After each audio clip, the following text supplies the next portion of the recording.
Pessoal, uma questão bem interessante da gente aplicar aqui sobre o fio cilíndrico.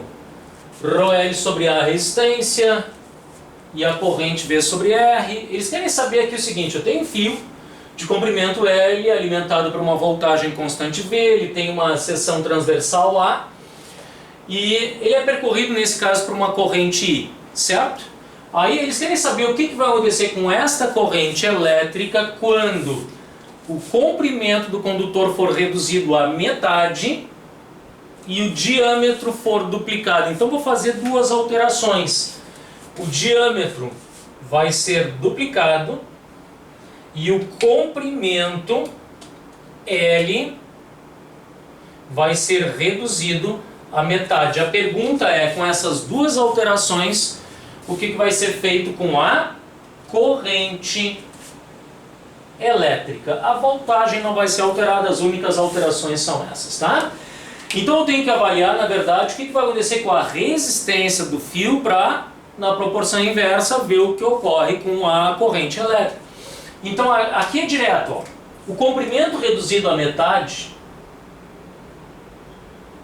me dá metade da resistência, certo?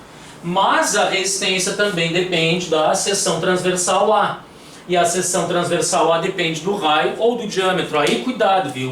A área do círculo, claro, ela é proporcional ao raio ao quadrado, mas a proporção com o diâmetro, a proporção é exatamente a mesma. A área de um círculo também é proporcional ao diâmetro ao quadrado. Então é por aqui que eu vou avaliar o que vai acontecer com a resistência. Então, se eu dividir pela metade o comprimento, a resistência foi pela metade. Se eu duplicar o diâmetro, eu quadruplico a área, proporcional ao quadrado. Então, o quádruplo da área,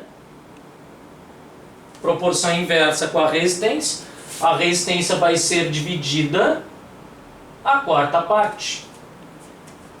Então juntam as duas alterações, a resistência vai ser dividida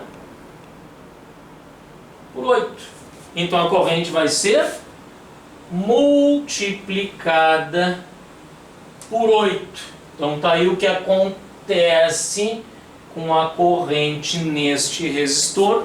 Ela vai ficar 8 vezes maior, certo?